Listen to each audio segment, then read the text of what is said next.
तो आइए आज जिस महत्वपूर्ण पहलू पर हम बात करने जा रहे हैं वो है सेल बायोलॉजी।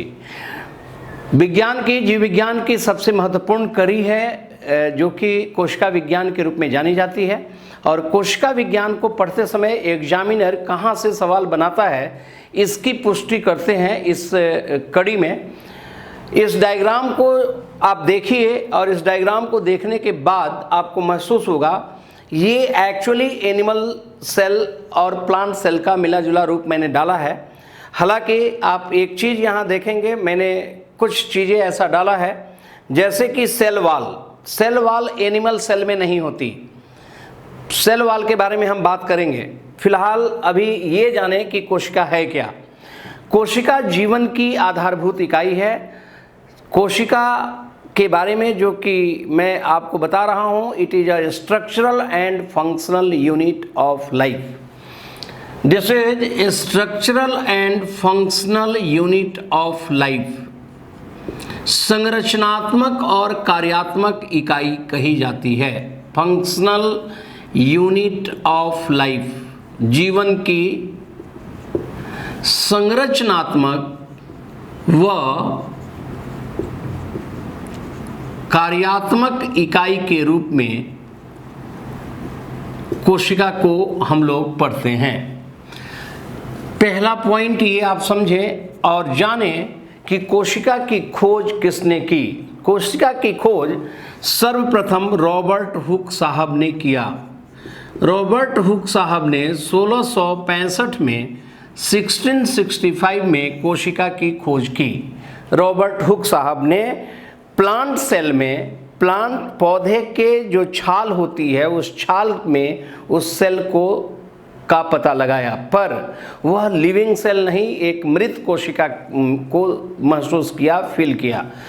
पहला लिविंग सेल, जीवित कोशिका के बारे में बताने वाला फर्स्ट लिविंग सेल की बात जो पुष्टि किया था प्रथम जीवित कोशिका की, वह बैक्टीरिया में पाया गया था। और शायद आपको मालूम होगा कि जीवाणु की खोज करने वाले एक साइंटिस्ट थे जिनका नाम था Antony von Leeuwenhoek. Antony von Leeuwenhoek साहब ने बैक्टीरिया में यानी जीवाणुओं में जीवित कोशिका की खोज की। अब बात आती है कि सेल की जब खोज किया गया और सेल के बारे में ये बताया गया कि cell is the basic unit of life, जीवन की आधारभूत इकाई है। इसका मतलब जीवन है तो सेल है। अगर किसी भी पदार्थ में, कोई भी पदार्थ में जीवन है, इसका मतलब सेल है। विस्तृत अध्ययन करने के लिए सेल की थ्योरी दी गई, कोशिका का सिद्धांत विकसित किया गया और वह सिद्धांत कोशिकीय सिद्धांत के रूप में जाना जाता है, सेल थ्योरी के रूप में जाना जाता है, जिसको बताया था सीडेन एंड स्वान नाम के वैज्ञानिक ने।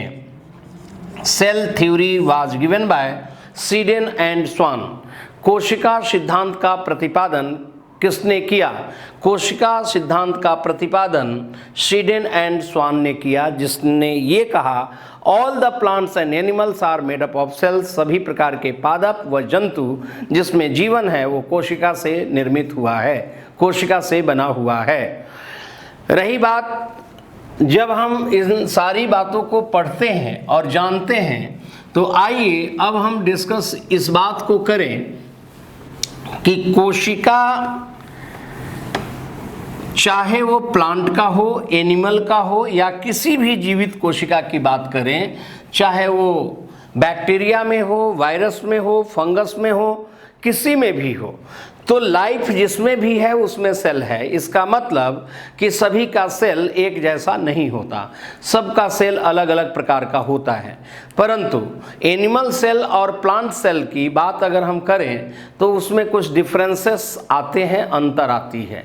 सबसे पहली बात कि प्लांट सेल में क्या मौजूद, क्वेश्चन कई बार आता है, ये सब कोशिकांग है। इस डायग्राम को अगर आप देखें तो आप इस सेल को देखने के बाद आपको इसके अंदर बहुत सारे अंग नज़र आ रहे हैं जिसको हम कहते हैं सेल ऑर्गेनेले यानी कोशिकांग। तो आप जानते हो बहुत सारे ऐसे जीव होते हैं जो कि सिंगल सेल के होते हैं, यूनिसेलुलर ऑर्गेनिज्म होते हैं, एक कोशिकीय जीव होते हैं, जिनका कुछ जीव ऐसे होते हैं जिनके सेल के अंदर की चीज़ों में अंतर कर पाना मुश्किल सा है। ऐसे जीव कहलाता है प्रोकैरियोटिक ऑर्गेनिज्म। क्या कहलाता है? सेल के आधार पर जीवों को दो भागों में बांटा गया, एक को कहा गया प्रोकैरियोटिक ऑर्गेनिज्म और दूसरे को कहा गया यूकैरियोटिक ऑर्गेनिज्म।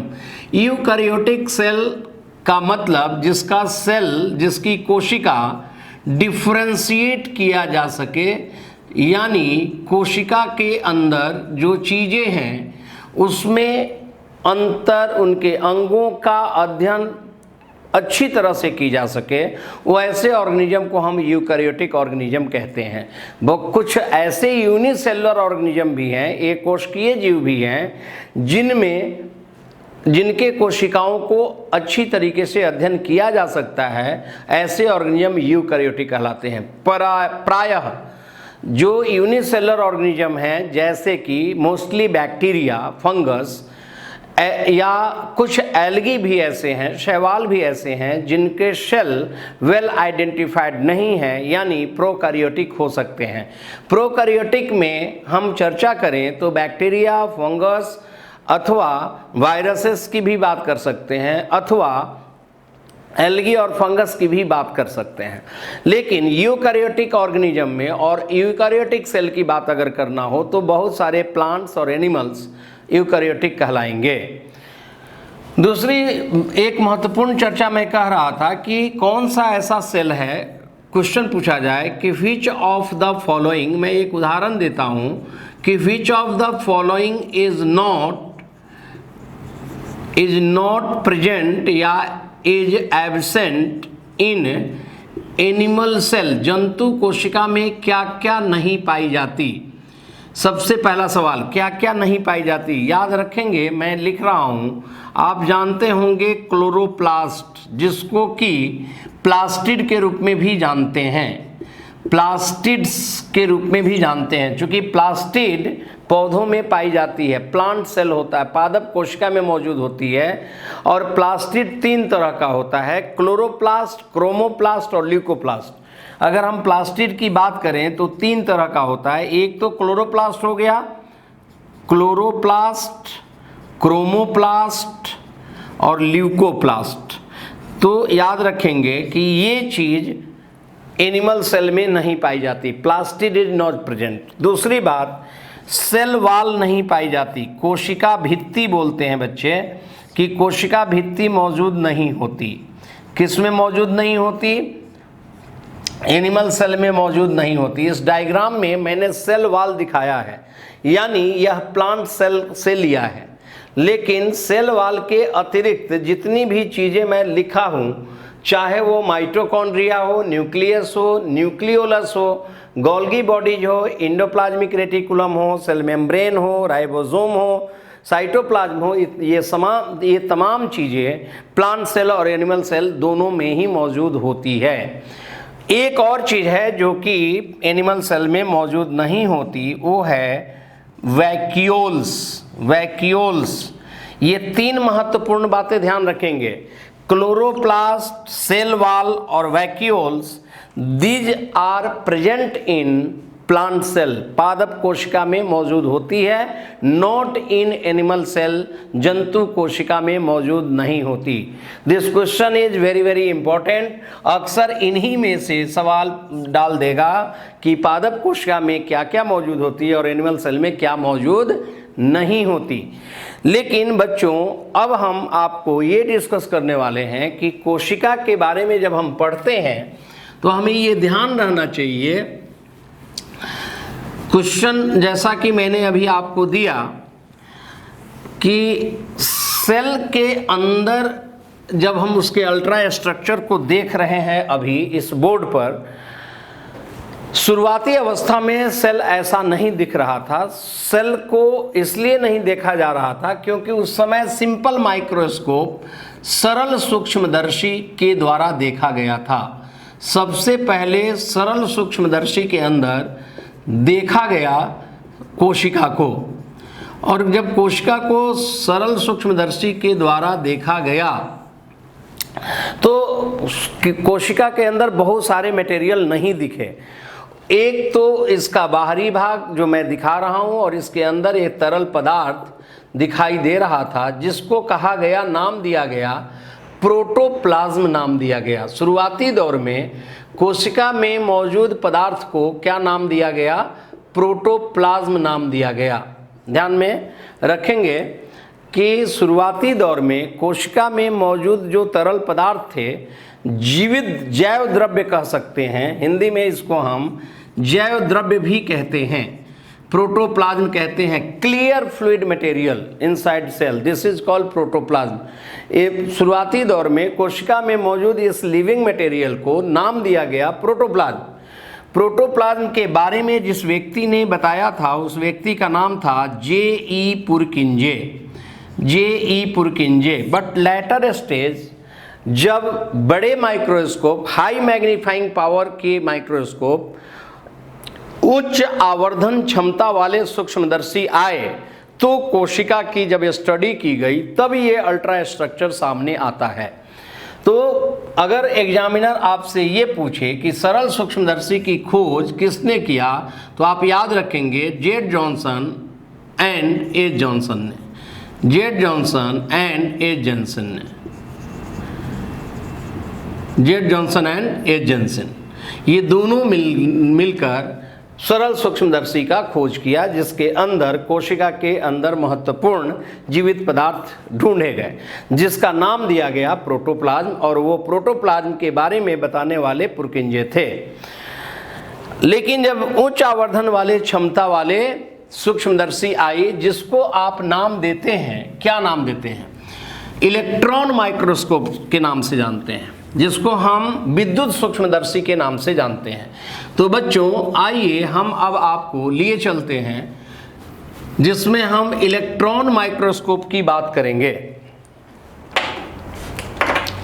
इलेक्ट्रॉन माइक्रोस्कोप यानी विद्युत सूक्ष्मदर्शी। इस सूक्ष्मदर्शी के अंदर जब देखा गया, इसकी खोज किसने की? पहला सवाल, इसकी खोज किया था नॉल एंड रस्का ने। नॉल एंड रस्का ने इसकी खोज की। इलेक्ट्रॉन माइक्रोस्कोप की खोज किया गया और उसके अंदर ये अल्ट्रा स्ट्रक्चर सामने आई। सबसे पहली बात, सेल वॉल की प्लांट सेल में मौजूद होती है। क्वेश्चन पूछा जा सकता है कि उसका क्या कार्य होता है? फंक्शन ऑफ सेल वॉल, कोशिका भित्ति का मुख्य कार्य क्या है, जो कि पौधे में पाई जाती है, पादप कोशिका में पाई जाती है। तो ये आप ये ऐसे ध्यान रखें कि कोई भी प्लांट का जो सेल होता है, उसी के वजह से वो हार्ड होता है, टफ होता है, रिजिड होता है, वो सेल वॉल के वजह से होता है। यानी it provide rigidity to the plant cell, it provide rigidity to the plant cell, यानी पादप कोशिका को यह दृढ़ता प्रदान करता है। Function of cell wall, question पूछा जाए कोशिका भित्ति का मुख्य कार्य क्या है, क्या बोलेंगे कि यह पादप कोशिका को दृढ़ता प्रदान करता है, मजबूती देता है। बच्चे, एक और बात आपके सामने आ रही है, सेल मेम्ब्रेन, या इसी को आप कहते हैं प्लाज्मा मेम्ब्रेन। प्लाज्मा मेम्ब्रेन, कोशिका झिल्ली कहते हैं। तो आइए हम इस बात को समझें कि प्लाज्मा या सेल मेम्ब्रेन, कोशिका झिल्ली के बारे में बताने वाले जो साइंटिस्ट थे, उनका नाम था फेफर। नाम सुना होगा आपने, उनका नाम था फेफर। प्लाज्मा मेम्ब्रेन या कोशिका झिल्ली जिसको आप कहते हैं, इसकी खोज की थी।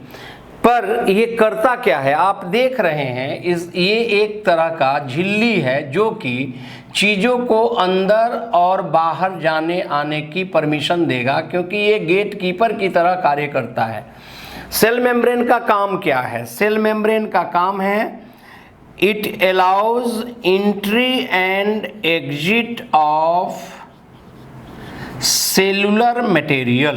एग्जिट ऑफ सेलुलर मटेरियल, कोशिकीय पदार्थों की आवाजाही सुनिश्चित करना, आवागमन सुनिश्चित करना, किसकी?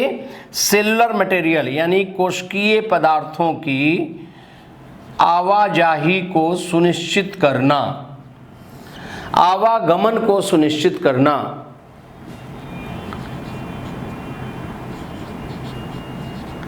आने जाने की परमिशन देगा। तो इस तरह से आपने देखा कि कोशिका झिल्ली का क्या कार्य है। बच्चे पर क्या कोई भी आने जाने वाले की जब तहकीकात करेगा तो हो सकता है कि किसी मटेरियल को एंट्री मिले भी और किसी को ना भी मिले, यानी सेलेक्ट कर सकता है। इसलिए इसे हम कहते हैं, क्या नाम देते हैं इसे? हम कहते हैं बेटा, this is known as selectively permeable membrane. Permeable membrane. Question पूछ सकता है आपसे, यह अर्धपारगम्य झिल्ली है। क्वेश्चन पूछा जाए कि कोशिका में अर्धपारगम्य झिल्ली किसे कहा गया? सेलेक्टिवली परमिएबल मेम्ब्रेन किसे कहा गया? क्या बताएंगे हम? प्लाज्मा या सेल मेम्ब्रेन कहेंगे। क्यों? क्योंकि यह चीज़ों की आवाजाही को सुनिश्चित करता है। तो दूसरी बात आपने समझा, पहली बात सेल वॉल की बात, फिर दूसरी बात आपने प्लाज्मा मेम्ब्रेन के बारे में समझा। फिर एक और बहुत ही महत्वपूर्ण बात, जब इलेक्ट्रॉन माइक्रोस्कोप के अंदर देखा गया सारी चीज़ें, तो बच्चे हमने देखा ये कि सेल मेम्ब्रेन जो है, मान लीजिए कि ये प्लांट सेल नहीं है, सेल वॉल नहीं होगा तो सेल मेम्ब्रेन होगा, तो सेल मेम्ब्रेन तो दोनों में ही होता है। अगर आप देख रहे हैं कि ये सेल मेम्ब्रेन, ये है सेल मेम्ब्रेन, और इस सेल मेम्ब्रेन और यहाँ पर आप देख रहे हैं ये है न्यूक्लियस। देखिए ऊपर मैंने ये एरो डाला है, ये है nucleus. What is this? This is nucleus. तो सेल मेम्ब्रेन और न्यूक्लियस के मध्य में जितनी भी पदार्थ है, तरल पदार्थ, ये सब जो आप देख रहे हैं, इसका नाम क्या नाम दिया है हमने? इसका नाम दिया है साइटोप्लाज्म। तो क्वेश्चन पूछ सकता है आपसे कि साइटोप्लाज्म कहाँ होता है, साइटोप्लाज्म मौजूद कहाँ होता है? तो बच्चे क्या बोलेंगे हम? साइटोप्लाज्म कहाँ मौजूद होता है? साइटोप्लाज्म वह मटेरियल है जो कि it lies between cell membrane यानी प्लाज्मा मेम्ब्रेन एंड न्यूक्लियस, कोशिका झिल्ली तथा केंद्रक के मध्य, केंद्रक के मध्य कोशिका झिल्ली व केंद्रक के मध्य जो चीज पाई जाती है उसे हम क्या कहते हैं बच्चे? साइटोप्लाज्म कहते हैं। This question is very important. Cytoplasm कहाँ पाया जाता है? तो साइटोप्लाज्म आप देख रहे हैं कि साइटोप्लाज्म जो पाई जाती है वो कहाँ पाई जाती है? वह पाई जाती है प्लाज्मा मेम्ब्रेन और न्यूक्लियस के मध्य में, ये सारी मटेरियल है। लेकिन अब साइटोप्लाज्मिक मटेरियल को एक एक करके अगर हम जानें तो सबसे बेहतर चीज़ आपके सामने मैं रखता हूँ माइटोकॉन्ड्रिया। इस स्ट्रक्चर को देखें आप, दिस इज माइटोकॉन्ड्रिया।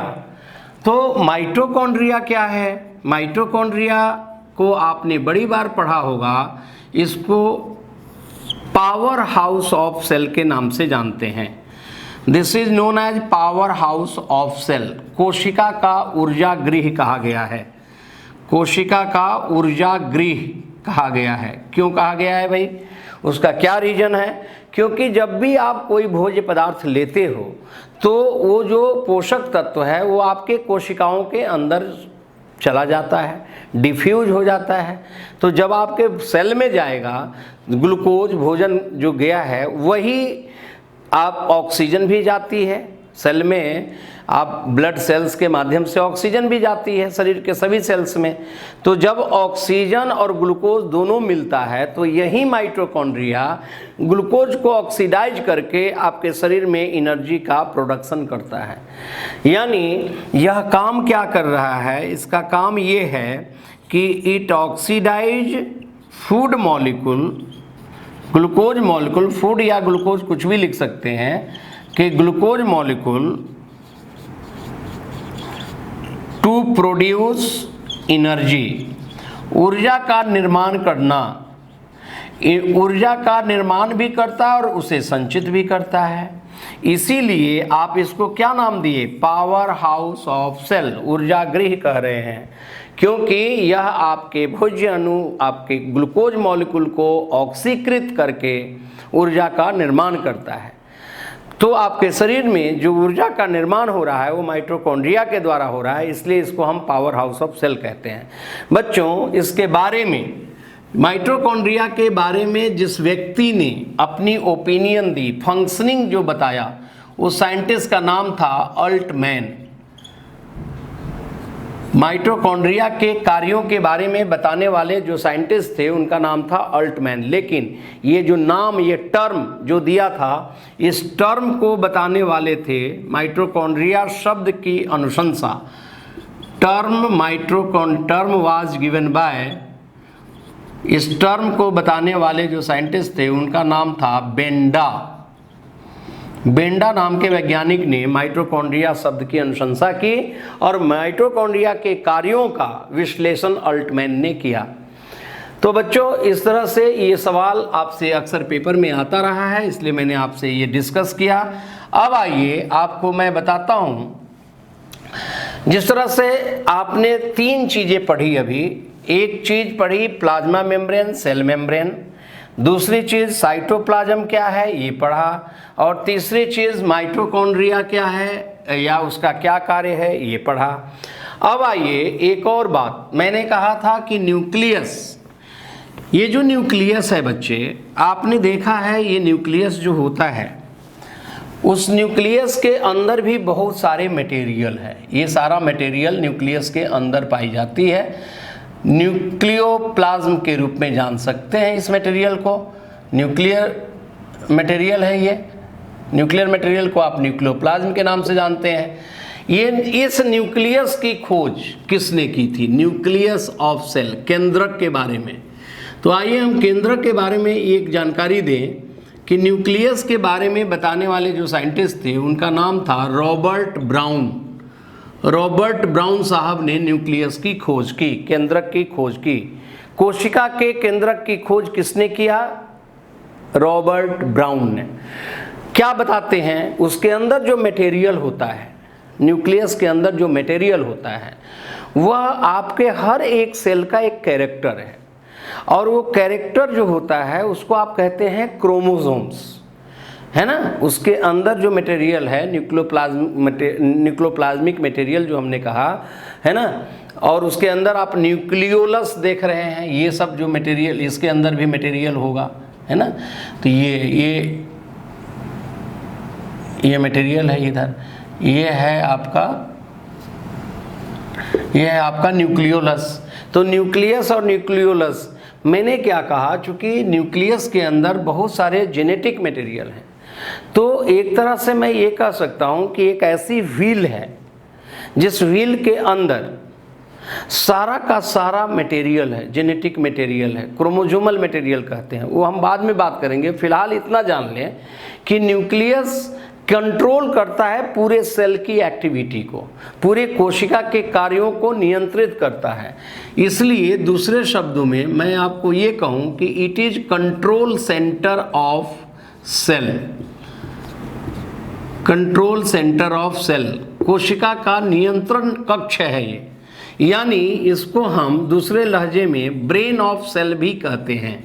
कोशिका का मस्तिष्क कहा गया है, पेपर में पूछता है एग्जामिनर, कोशिका का मस्तिष्क किसे कहा गया है, तो आप याद रखें बच्चे, ब्रेन ऑफ सेल किसे कहा गया है या कंट्रोल सेंटर ऑफ सेल किसे कहा गया है, न्यूक्लियस को कहा गया है। रॉबर्ट ब्राउन साहब ने बताया, यानी इसका मेन काम क्या है, it controls all the activities inside cell. कोशिका के अंदर जो भी क्रियाएं होती है उन क्रियाओं का नियंत्रण, उन शारीरिक उन पूरे कोशिकाओं के अंदर जो क्रियाएं होती हैं उसका नियंत्रण किसके द्वारा होता है, तो आप क्या बोलेंगे, केंद्रक के द्वारा होता है। इस तरह से हमने आपको केंद्रक के बारे में बताया। पर न्यूक्लियोलस कहाँ मौजूद है, इसी केंद्रक के अंदर मौजूद है, और वो जो मटेरियल है उसमें जेनेटिक मटेरियल है जो मैं डिस्कस करूँगा अभी। फिलहाल इतनी बातें आप जान लें। तो इस तरह से हमने न्यूक्लियस और न्यूक्लियोलस की बात की।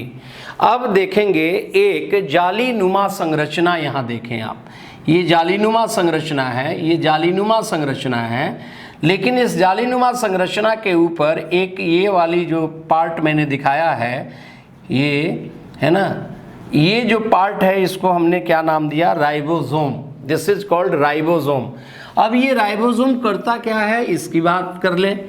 राइबोसोम का क्या काम है।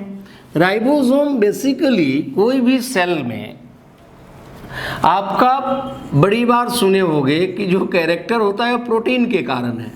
तो राइबोसोम कहीं ना कहीं एक तरह का प्रोटीन फैक्ट्री है, प्रोटीन का कारखाना है, ये प्रोटीन फैक्ट्री कहा जाता है। यानी आपके शरीर के अंदर, चूंकि आपको मैंने बताया था, न्यूट्रिएंट से पढ़ाया था, तो प्रोटीन इज बॉडी बिल्डिंग।